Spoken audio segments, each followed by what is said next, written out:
The METUS Tech Show.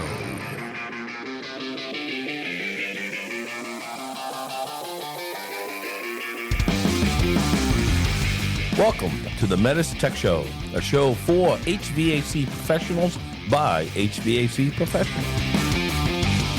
I like how you guys bounce back and forth between heat pump talk and food talk. The METUS Tech Show. Mitsubishi. Going. Jared, Yes. tell me about making enchiladas. Because I've made them before and I use everything in a can. And I just feel like it's not really an enchilada. So my buddy taught me how to make them a long time ago. We would go down to the spice aisle and get a bag of red chilies, and then we would go back and he had some different spices and throw a little oil in there, and he'd blend them up and mix it all up into a nice fine sauce. And then we would get the tortillas, put a little oil on the bottom of the pan, use a glass pan, put the tortillas in there, and then he would throw a little. Everybody makes enchiladas different, right? So this is his style. So he'd throw some refried beans down, and then a little green chili sauce or red chili sauce, whatever we made that day, and then some cheese, and then some chicken, and then layer it several times like that until we got to the top. What kind of chicken are you throwing on there? Something that you're cooking? You get a chicken breast and cook it up really good and shred it, put it in there in fine pieces all throughout the 3 different layers, stack it and.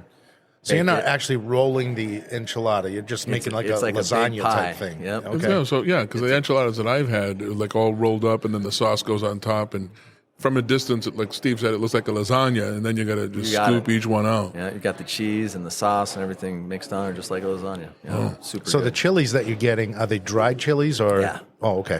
All right. Yeah. So just grab the dried basically ones. the little chilies that Chinese restaurants, Japanese restaurants. Those got some heat to them. Yeah. Firecrackers. They're those hot. little things. Yeah, I love those things. Some of them are mild. Just depends on the hatch, I guess. Yeah. How they cooked them. That sounds delicious. It's really good, and it's easy to make. If you don't want to sit there and do all the time of rolling them up and all that, you just make the nice little. Any sides going with that? Typically no, because that's a lot to eat. You got Yeah, the it is. cheese, Okay. the beans, and the sauce. Well, for and some the people, it's a tortillas. lot to eat. Well, we're Portuguese, so we go with like 5 carbs with the. Oh yeah, you need bread. Protein, You yeah. need bread with that, and rice and potatoes. Right. We sounds food. delicious. We love food. Sounds amazing. What's your guys' favorite sweet? Sweet. Yeah. I like anything chocolate. Oh, that's me. That's chocolate. And I like the standard old-fashioned Hershey's chocolate bar. In fact, there's a table, we're at the Diamond Contractor, Contractor Community. I always never get the name right. But we're here in Austin, Texas at the Contractor Community Summit. And there's a vendor with a booth down the road, and they had first they started off with Lifesavers, then they had Rolos. Oh, the Hershey miniatures. And then they had the Hershey Minis. And for me, I love the little classic Hershey bars. I love those things. Hershey Kisses. Hershey Kisses are good. It's the same thing. It's just a different shape. Lately, me and my family have been searching for like the perfect carrot cake. I like carrot cake. I'm into carrot cake lately. So the frosting, like sweet cream frosting on it, and yeah. Yeah, that's my wife's favorite. I went on a quest once for the perfect key lime pie. Never found it. Love key lime pie. It was like the perfect key lime pie. Oh, it's so good. One time I had a key lime pie for dinner. It took me like 2 hours because I just kept taking a sliver and a sliver and a sliver, and then I go back, and then actually it's like 4 or 5 hours, and then I just realized, I just had a pie for dinner. That was all I ate. Sometimes you got to do that. I think that's the first time a guest asked us what we like. Yeah, no one cares about us usually. Yeah, that's awesome. I care about everybody. Yeah. Anyway, welcome to the METUS Tech Show. My name is Paul Shavs. We're at the Contractor Community Summit. With me is Steve Pittman. Tell Steve, say hi. Hey, how you doing? And joining us today, very special guest, Jared. Tell us a little bit about yourself, who you are, what you do, where you're from. Give us the background, the lowdown. I'm Jared Beach. I own Ductless Plus. I've been doing heating and air conditioning for 34 years. Kind of got bored with heating and air, to be honest with you. I was getting drained doing furnaces and air conditioners and the monotony of just the same old stuff over and over and over again. And, I don't know, let's say back in 2017, I just started seeing this transition of ductless. And we started putting them in more and more. I kind of just started liking them. And it was like, oh wow, I like doing something again, because when you do something over and over again, when you put in 5,000 air conditioners, it's not fun anymore. It used to be fun when I was a kid. You'd get up, throw your tools on. You're going to go get a crane. Who knows what you're going to do that day? The never knowing what you're going to do was so fun to me. Where some people love being able to go clock in and sit at a desk. I hated that. I wanted to get out in the field and I wanted to go build something with my hands and being part of that. But doing that every day over and over again kind of got boring. And then I got introduced into ductless technology and the Mitsubishi electric product and found out, that it had an application for a lot of the things that we do because we're specializing in retrofitting old homes out. We go into houses that have never had air conditioning and completely, transform their home. So it's a product that allows us to have a very elegant, clean solution for any application in any area of any home or business. And you're in the Denver area. Yeah. Correct? Because that's important. We're going to talk a little bit more about that. Yeah. The Denver area only has 30% of the homes in Denver only have air conditioning. Wow. It's a really small amount. What's the air conditioning season like? How long? It's funny. I always hear everybody go, it seems like it's getting hotter. But, I'm a native of Denver, and I feel like the summers, they can drag some years. They can last until November. I've seen it get hot, all the way until December sometimes. But, I think we need air conditioning bad out there for sure. Definitely as soon as spring starts, get your guys out there selling some air conditioning because they're going to be going off soon. Yeah. Now, I have been to Denver a couple of times, but I don't remember if it's a humid climate, a dry climate. What's it like? That's a great question. When I was a kid, Denver was an arid climate, so it's a dry climate. But what's happened is we've built subdivision after subdivision after subdivision and park and golf course. And, we've changed the landscape of the metro area. And Denver is actually in a valley, and we get what they call an inversion effect. And when everybody turns on their sprinkler systems and water their grass real early in the morning, we've actually altered the humidity level. So it's not as high as you'd think it'd be like at sea level, right? It's high down there. But, we've definitely altered and changed the climate a little bit. So, traditional method of air conditioning in Denver would be a swamp cooler, right? But, they don't work no more at all. Everybody hates them. Some people swear by them, but we know they don't work. Swamp coolers, you have to be in a very arid climate for swamp coolers. That's my point, and when I was a kid, my dad liked to sell them, and, I was just like, I hated them. I never liked them. I'm a big proponent of let's save drinking water for drinking, but hey, that's my philosophy. But, we're the only country in the world that uses fresh drinking water to try to inefficiently condition ourselves, right? Yeah. So let's not do it. Yeah. But yeah. But that's why I love Mitsubishi products. So we can go into places that trying to do stuff, and we're allowed to. So elaborate more. Tell us a little more about what made you. Because before you went ductless. Were you doing fossil fuel? What were you doing before you went? Great ductless? question. We did everything. So I have an international master's in HVAC. So I can do boilers, furnaces, air conditioning systems. I've built MRI magnets. I've done chillers, rooftop units from 5 tons to 150 ton units. I've done everything, and, it's, I just loved the product that Mitsubishi had, I just kind of like I said, I got bored doing all that stuff. You just, and then just getting into that. So what was your favorite part of getting into a Mitsubishi Mini-Split system? Now, is it just residential that you do? We do commercial too. Okay. Mm-hmm. So what's your favorite part about it? Just that whole... I love the sale. I love the hustle of the sale. I love the interacting with the customer. Okay. I love the grind of going in there and getting through all the no's to get to that yes. Because I think being a contractor, we're always trying to get to that yes, but you guys got to get through the no first.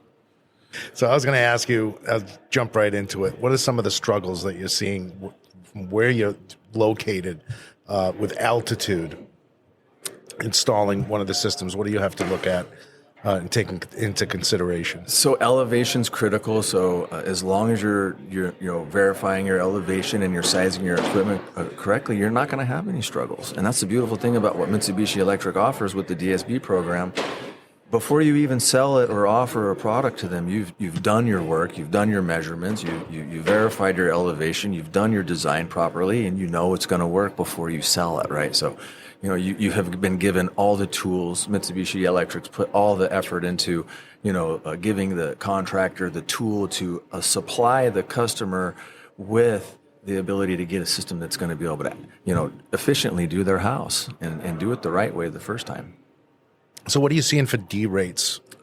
It's all over the place. It really is, it really is. And that's funny, so what I recommend contractors do is if you're going to be working in a wide variety of elevation changes, get on your DSB platform and just build some systems, build some systems that you're typically going to be building. We have a niche, we're installing a lot of Mitsubishi multi-zone branch box style applications. We feel like they're the cleanest look, less piping, kind of can do most of the piping internally. So we sell a lot of those, but you got to be real careful when you get up into Evergreen or in Vail or in Aspen, and that's big money up there. I actually don't do a lot up there. We're primarily based in the Denver area, but the guys up there, they're killing it. They're making a killing up there with the Mitsubishi product. We'll be right back. Hey, listeners, if you like the METUS Tech Show, you should check out our YouTube channel called the METUS Training Network.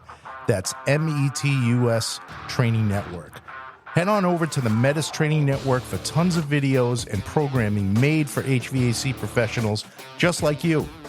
We've got technical training tips, HVAC program updates, and episodes of our new HVAC talk show called The Comfort Zone. Of course, you also get to catch up on more episodes of the METUS Tech Show as well. Head on over to YouTube and subscribe to the METUS Training Network today. Now, back to the METUS Tech Show. So I'm assuming, I know nothing about, so I'm assuming that's even a higher altitude than Denver? Higher, yeah, way up there.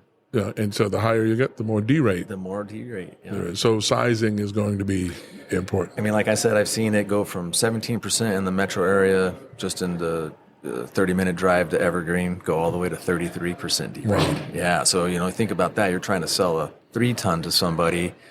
You ain't got a 3-ton no more. Yeah, you got a 2-ton. You got a little baby guy, right? So you got to be very careful of what you're doing up there. I think that's critical. But again, Mitsubishi Electric in partnership with, Sales Builder Pro, the sales guys that are going up there are going to have that tool. They're going to build it. They're going to put in their elevation. They're going to know exactly the performance the machine's going to be able to spit out of the machine. It's going to tell you the BTUs, exactly what it's going to be able to do before you even offer it. So you should know if it's going to work or not.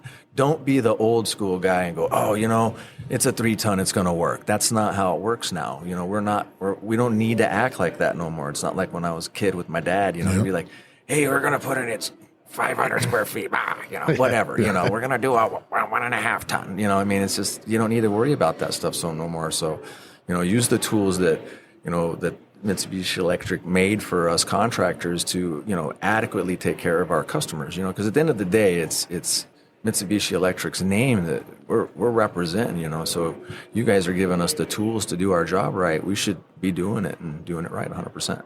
So I'm curious, are you a one-stop sale or is it a 2-visit sale? Walk us through that a little bit. So I believe in, you don't really necessarily, the product's going to sell itself, but if the customer doesn't necessarily like you, they're not going to buy it from you, right? So if you can't sell yourself as well with the product, then, you're not going to be successful in this field. I probably have about, I would say, a high 80% closing rate there on the job. And again, I'll attribute that to being able to have Sales Builder Pro that streamlines the installation process, that streamlines the sales process, that gets you to the option 1, 2, and 3 in a very timely manner. If you're spending 2-3 hours on a sales call, you're spending too long there. You need to be a very efficient. You need to know what you're talking about. You need to be articulate. You need to explain how the systems work. And you need to do it not too quick, but in a timely manner to make that customer feel comfortable and confident with what you're offering them. Wow. And what So you used to do everything. You started doing heat pumps. Now, do you do any? I guess, well, another way. What percentage of your business is Mitsubishi heat pumps? 100%. 100% Mitsubishi heat pumps in Denver. Mm-hmm.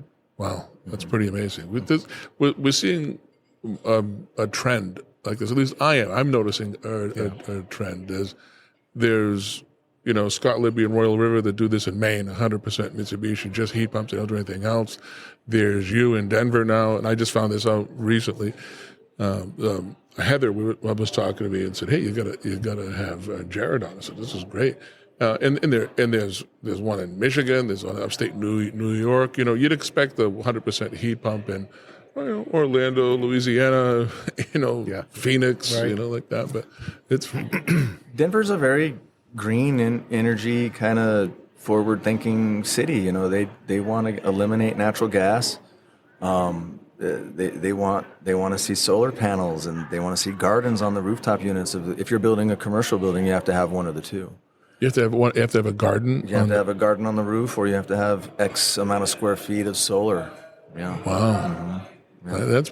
That's all new construction. So anything going forward from now until they get done developing Denver. Just commercial or Commercial. Yeah. Well, that's interesting. It's actually not a bad idea. They're phasing out gas too, though. Their Denver County is really incentivizing taxpayers to actually purchase the Mitsubishi electric product due to the that it qualifies for rebates. So they pay me $3,500 per residential heat pump I put in. So, that's a lot of money, that we get to make down, putting heat pumps in. And commercial, they have another application called Michael's Energy. It's another program that Denver has, and they give you $5,500. And on top of that, they'll give you a $2,000 bonus. So they have a lot of money, Denver does, to give away until 2027, I think, is when the final cutoff is on that. So a lot of contractors are trying to get in there and get on it, but I just feel like they're not really taking advantage of it like they should. Off-topic question, something just popped into my brain, but somebody, and I forget who it was, told me something about the cars that you use for work. Tell me something. There's something, I forget what it was, but there's something unique that you do. So we, Mitsubishi Electric, so we're really trying to get off, decarbonization, getting off gas and electric, and just having that be our thing is what we're trying to do. So we have Teslas, and we're going to phase out all of our gas vehicles right now to, if it's going to be we don't know exactly which manufacturer. We're testing a couple of them right now, which ones we want to go for service vehicles and installation vehicles, but we don't want to be on gas anymore either in that way as well. Our gas bill is obnoxious, to fill up a big, 2,500 truck can cost you $120, where it cost me $30 to charge a Tesla. Wow, that's all in. That's buying into the whole thing, which is great. So and when we pull up to the house, people go, "Oh, you got." Some people don't like a Tesla. Some people. There's a lot of politics and bureaucracy and mechanical, which I thought was funny. Growing up, you're like, I just want to sell an air conditioner. I don't need to get onto this other mess. So, and that's something that is to be said. We're here to help people. We want to give people a product that's reliable, and we want to, I feel like we have an opportunity every day to be someone's hero because we get to give them something that they want. So what's the size of your company? How many employees do you have? How many installed trucks, service trucks? We're not a real big company, but we're growing rapidly. We got 10 trucks right now. They're all filled, so we got a guy in every one of them, but a lot of them are new. They're new young men that have never even grabbed a screwdriver. Teaching them good habits. And it's interesting, working with these young men and showing them how to use a tool, and that has a lot to say. These young men coming up, they don't have experience, messing with the sawzall, and you put a blade on something, go cut that. They get a little nervous, so educating them on how to use their body and their fingers and their tools and be safe, and it's all funny. Coming to me now, 34 years in the trade, I really want to teach people what I know and offer that to kids. And how do you train them? Is it just follow the season guy, or do you have what's the word I'm looking for? Do you have a program set? Throw them to the wolves. Here's the keys. Go figure it out. You know, I mean, that's how I got brought into the field. I was like, hey, you know, get out there, go. You know, go. And looking back at it now, I don't know if it was a bad thing. I feel like it was something I needed for me, you know, to have that like rough structure, you know. But the kids today, the young men today, I don't know, they're not as inclined to get, you know, yelled at or, you know, get screamed at like we got yelled at when we were kids. You know, I've been doing this since I was 16. I've done heating and air before cordless drills were out. We used to use a corded drill, plug it in with the cord, and run around through an attic with that. You know, That was me too. And I come from the days of that big cast iron drill that you'd be coring a hole in the side of a house, and then it would catch a nail and it'd spin you right around. I've been break your arm. I've been knocked out by that once. Yeah. So think about the kids today. You know, you got to go, hey kid, grab that tool right there and go drill me a hole. You know, and then you know what it can do. You know, I have two sons, 19 and 14, and when I got into the trade, it was a little bit of schooling, which wasn't enough. At least, right? But then, I was afraid to make mistakes, but I go out there and do it. Go out there and do it. What's the worst that can happen? But I'm noticing with my sons and their friends and talking to them, my son's in a carpenter trade, and all his friends are in different trades, plumbing, electrical. Wow. But a lot of these guys are afraid to make mistakes. Yeah. Like, I want to do it perfectly. I don't want to try it because I can't do it perfectly. And I'm like, I'm trying to. It was hard to break my son of that. Well, I don't want to try it because I don't know how to do it. I said, you're not going to know how to do it unless you and until you try it. So get out there. That's a great point. I mean, that you hit it on the nail right there. It's like all you young men out there, don't be afraid to make a mistake. All your failures and mistakes and your errors are the foundation and the steering wheel to success. Without those, you will not know what to do right. You need to be able to risk, you know, making a mistake. It's okay. It's okay if you let the smoke out of something. We can get a new one. Yeah, we can put the smoke back in. No, we can't package it back. We can just buy a new one. And by the way, by the way, Jared, I just want to say you said young men, but there are more and more women getting into this trade. That's young true. ladies getting into this trade. I call her a little girl. She's probably 20, but she lives down the street from me, and she was watching my chickens and my cats while my family was away. But she's in the HVAC trade, and she went to the local vocational school, and she graduated, and she got a job, and she's doing very well, and they love her. And she was like, and I don't have any student loans, and I'm making really good money. You know, so she's wonderful. So it's nice to see that. I have worked with several women in this field. You know, it is definitely a men-dominated industry. Absolutely, yeah. You know, all the women, though, that I've worked in this trade were always really technically sound, very, very knowledgeable people, and, you know, as knowledgeable as any other man that I've worked with. Yeah. We had an episode last year, Women in HVAC episode, and we had women from all different walks of life. So we had Cree, who was master electrician, and she would be wiring these mini splits, and she's like, I want to do that.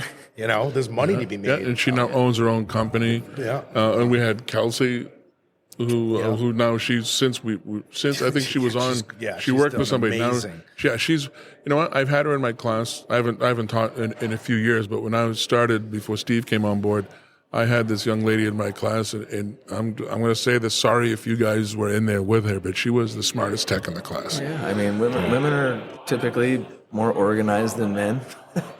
She was working. They write better. So Kelsey was working for a bunch of different large contractor, companies with like hundreds of employees. And she worked she's 27. Yeah. And now she owns her own business. And I just talked to her the other day, and she's like, me and my boyfriend were thinking of retiring soon. I'm like, what? Yeah, I hate her. You know, it's just amazing. What did you do to retire at 27? Oh, HVAC. Yeah, that's fun. What is that? But that shows Steve's talking about. We had Cree, who owned her own company. We had Kelsey, who was in the middle. Bailey. And Bailey was a girl who was still in school, still going to school, but on co-op. So the off week, and then instead of being in the shop, what better training is there than to actually go out and what do I it? loved about her is she picked up the phone on her own and called a random company and said, hey, I'm looking for a job in HVAC. Can you hire me? Yeah, and her boss told me they hired her because it wasn't her mom calling. Because a lot of guys will have their moms will call for them. Hey, can you see if I'm looking for a job for my son? No. She called and said, "Hey, I'm looking for a job. Can you give me a chance?" And while still in high school, yeah, just amazing. Yeah, I coming up, working, starting at 16 years old was difficult because I'm working with a lot of older guys, and they're not nice to you. They were very mean, and they say a lot of nasty things, and you got to have some thick skin. And I typically didn't have that when I was growing up. I was a very sensitive young man. I didn't like to get attacked or bullied or whatever, or hazed. And that's exactly what I felt like was happening to me. In that environment of men that had been doing construction for their whole entire life. You just made me feel guilty. I'm going to take this opportunity to apologize for all the young kids that rode along with me, because what I used to say all the time is shut up and listen. Yeah, you must have been a tough guy. Tough love's not bad, but when you're getting a hammer tossed at you, you dodge it. You're not trying to work on your reflex skills, right? Hammer, suck it up. It's just a hammer. Don't worry about it. Just hit you with the wood part. All right, so there's a shortage right now in the trade. We talked about this week on a couple of episodes. All the old timers are retiring. Yeah, they're all gone. Right, all the union guys, the hardcore union guys, especially in Boston, where I'm from, Rhode Island. They're all retiring, and we just don't have that workforce coming in. How do you find your talent? Oh, that's a great question. I think it has a lot to do with it. The people today they like to be comfortable. And our field is not that. It's an uncomfortable business. Let's just be honest. You're in cramped quarters. It's hot or it's cold. Right. You're uncomfortable yourself. You're getting cut. You're smashing your fingers. You're bleeding or whatever. Something's gonna bite you. You're gonna pinch yourself somehow. So I just feel like if I'm a young man or a woman and I'm sitting there going, oh, do I want to freeze in the middle of that negative 10-degree day, or do I want to sit in that nice conditioned office? It's a challenging question, right? What drives someone to want to go be uncomfortable, right? That's the question that this industry is struggling right now with, because we don't have anybody that wants to be uncomfortable anymore. Right. Yeah, but the job security is there if you want to be uncomfortable, and it's for a short time. Because I was uncomfortable, I paid my dues, and as much as I loved being out in the trade and being in the field and outside and in different homes and businesses, there's a point where my body just said, you're not doing that anymore. Yeah. So, and that led me to where I am now. It led me to teaching in a school, to being the supervisor of the program, to the director of education, to now I'm running the training department, for Mitsubishi Electric Train. So that's awesome. That's where it can go. You got to kind of look forward to that. 100%. And I tell the young men that I said, look, you can be a salesman, you can be a supervisor, you can be an owner of a business, but it starts with understanding what you're doing. You need to understand what we're doing in the home, how to interact with the customer. If you're doing new construction, you don't really have that problem, but we're retrofit experts, so you're doing that too. So you gotta learn how to build the systems. You got to learn how to interact with the customers. You got to learn how to do service. You got to learn how to do the product that you're doing, and then do it the best out of all your competitors, and then age with that, like moss. You want to collect a little moss. You're gonna build these skills, and then you're gonna take them with you as you get older and transition into a different department. Maybe you're gonna do service and get out of the install field, and then slowly get into sales and, move up into a desk job, So all of those are 100% available to you in this field. So yeah, that could be overlooked in the beginning. Yeah. 100%. Absolutely, because it's the short term. And I hate the stereotype, but a lot of kids don't think long. I did, and I got to be honest, I didn't. When I was 18 or 19, the last thing I thought of was, what am I going to be doing when I'm 50 or 60? It's the last thing you think of. I remember the uncertainty of being young and going, oh, what am I going to do? Just crawling around on attics, or, is that going to be something I want to do all my life? But here I am, 47 years old, 34 years later. It seems like just yesterday, when I was jumping in my first crawl hole at 16. Yeah. Yeah, it's like I look now on like Indeed, any job search app in Boston, and because they pay very well in Boston, but some of the ads that are in there is like 2 years experience, $10,000 sign-on bonus, $100,000 a year, and a service van. They are just looking for anyone. And see, I think that's a problem for companies, because if you're going to get guys that are just going to say, yes, I'll take that. Yeah. With a poor work ethic or whatever. And you don't know what you're getting, you know what I mean? And again, being an owner of a company, my passion and love for what I do, it's hard to get somebody else to fall in love with, right? It's my passion. It's my love, trying to get them to feel that same love that I do. Because I feel invigorated every time I get to put a system in and make it right and put a smile on someone's face and know that I gave them something that they've been wanting to have for years and years. And I think that's why I've been in it for all these years, is the fact that I've seen it, on these people's faces when you go there on a negative 10-degree day and you go put heat in their home, and they can be comfortable. Because when you're uncomfortable, it's not fun. Yeah. In the area that I was working in, we had a lot of multi-million-dollar homes. So 30 years ago, I was working on a house that was a $17 million house. 30 years ago. So imagine, I can't think of what it's worth now, west of Boston. Mm-hmm. Right? And it used to aggravate me. There were whole neighborhoods of these big McMansions, and they put the cheapest heating system in, poorly installed, horrible ductwork, and it's like, they spent so much money on this house, but the one thing they cheaped out on was the most important part of the house. What's funny is, I used to do the parade of homes in Colorado for many years growing up. I was kind of lucky. I got to work with a lot of really smart people in this industry, and they're only using the best stuff there. They're not using the base furnace or base air conditioner. So I've always been exposed to the best stuff. I've always been seeing that, if it was unitary line or whatever, but, then getting into Mitsubishi, I love that product that we have access to. It's just amazing. So now, one more question going back a little bit. You said 100% of your business is Mitsubishi heat pumps. Mm-hmm. What percentage of the retrofits or installs that you do, what percentage is the heat pump the sole source of heat? Roughly, just a guess. I'd say easily 60%. Wow. Yeah, a lot of people. It's funny. Some people are getting even a little crazy. So I have a customer right now we're doing a system for in Denver. And I explain to them, I'm transparent with them as much as I can about the product. I tell them their limitations before I tell them anything else. Hey, this is what you can expect in this scenario. And most of the customers, again, Mitsubishi Electric's customers, are very educated already. They know this, So like this particular guy goes, "It's okay, Jared. I don't need any kind of backup anything. I'll just bring a portable heater that day." And I go, "You're prepared to bring a portable heater every day it gets cold like that?" He goes, "Yeah, because I know it's not going to last for, a week or 2 weeks. It's short-lived, 1 to 2 day period."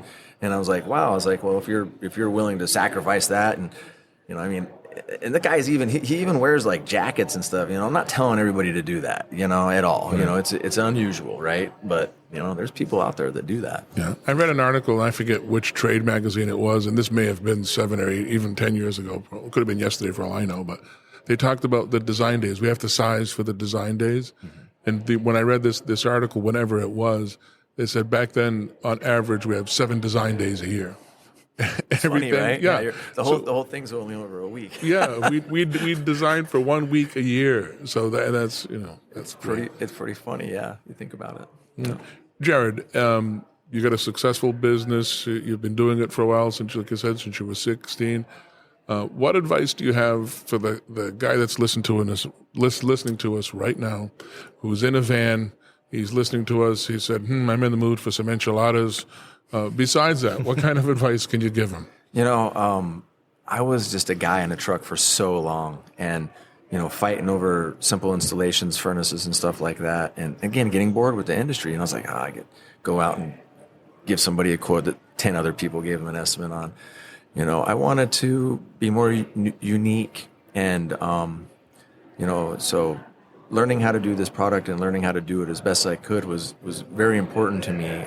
Learning all the different applications, the different installation techniques, the different style of concealed units to a floor unit or a ceiling cassette or whatever. But every single unit that Mitsubishi has a very very amazing, elegant solution for numerous applications. So I feel like if you can't get a solution with Mitsubishi, then you're not thinking out of the box. You're not trying to do the new cool thing. You're still staying back there stuck with duck, right? So, you have an ability, like I tell all my customers this, because again, we are working on retrofit. Like I get customers go, I only want ceiling cassettes. That's all I want. And then some people will be like, well, I'm familiar with that. So what? Go and do it. Who cares if some drywall got to get cut out? Just cut the stupid drywall out. Fear is false expectations appearing real. So you guys just got to go out there and do it. Don't be afraid to do it. Don't be afraid to go, you know what, I can sell this $70,000 job, but you know what, I'm scared. I got to cut some drywall out. Be fearless. Go out there and do everything you can do, and do it the best. That's great advice. Yeah, it is good Unless advice. it's horsehair plaster. Now, I'm not touching that. No, no, you can. They can do that. It's the right tools. Hey man, I've seen like dirt, gravel, hay,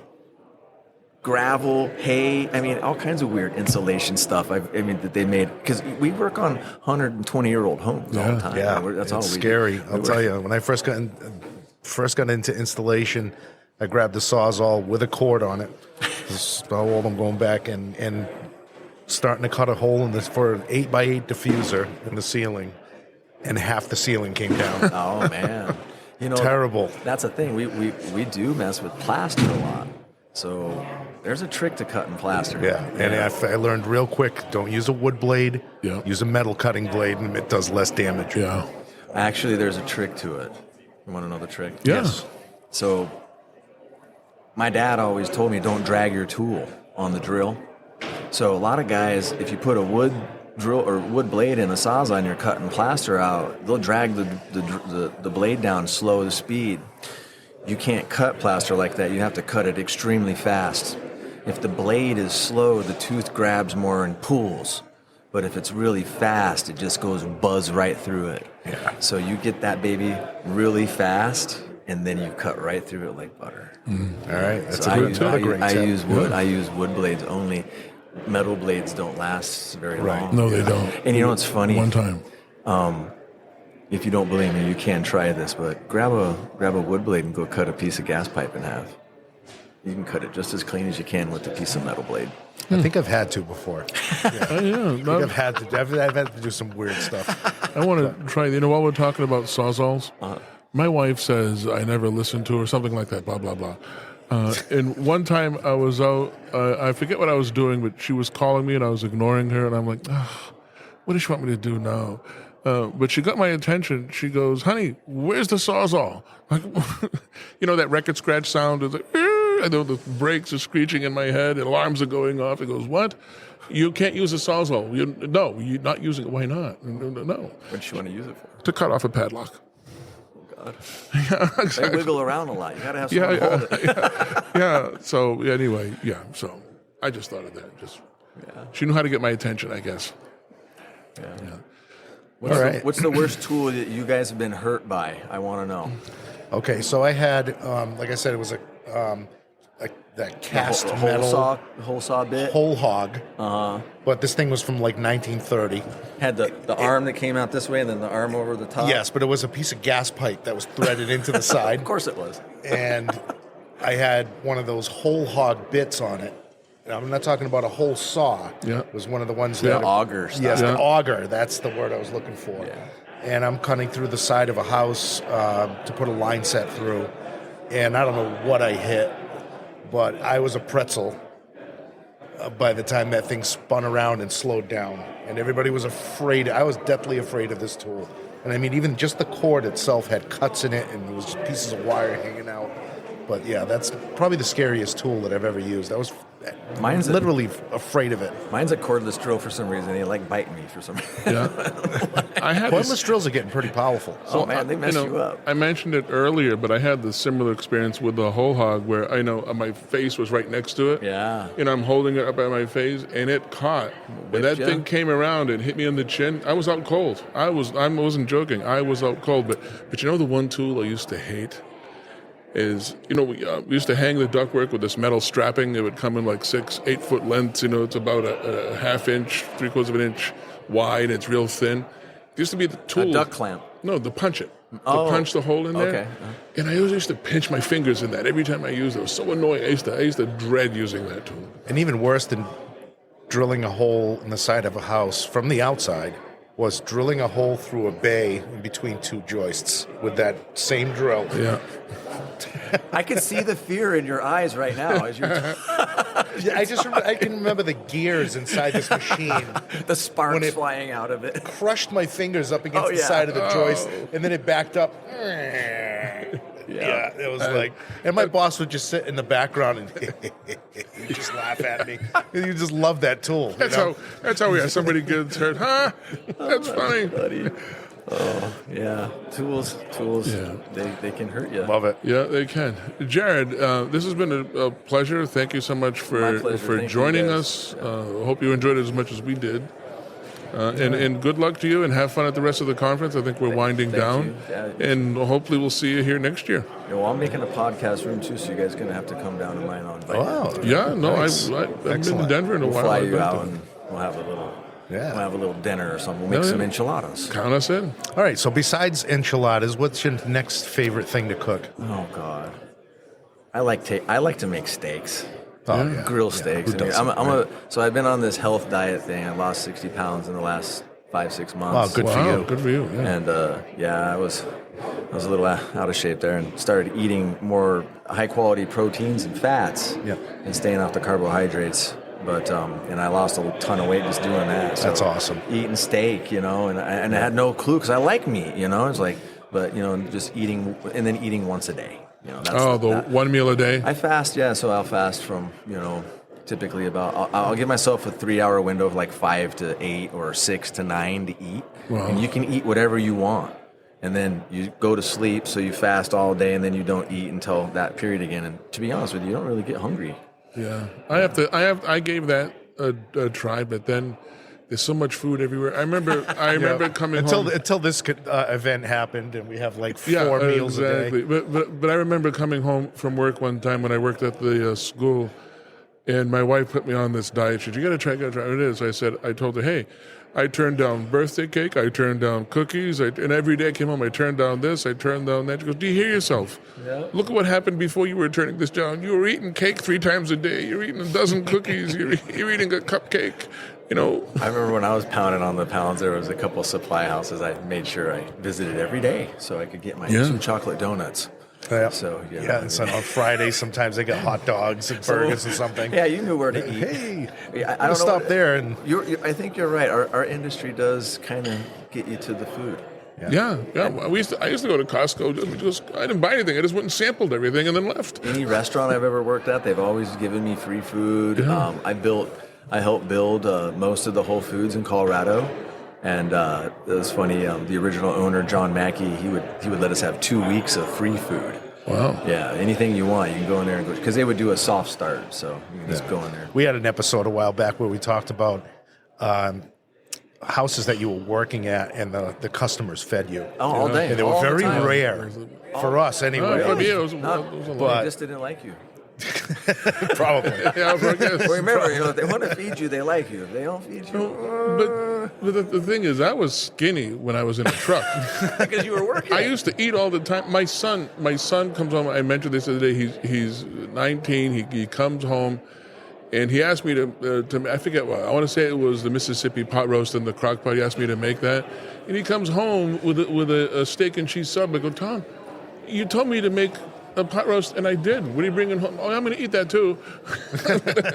But he my works. kid. He works his butt off all day. All right, That's well, my kid, We're going to have yeah. to make a deal right now, though. When I get the studio done, you guys come down. You guys cook a meal. I'll cook a meal. All Let's right, go. that works for me. Sounds good. Yeah, that sounds like fun. Works for me. Well, thanks so much for letting me come to your guys' podcast. I really appreciate it. Really a pleasure. Thanks a lot, Jared. Thanks. We'll see you on the next one.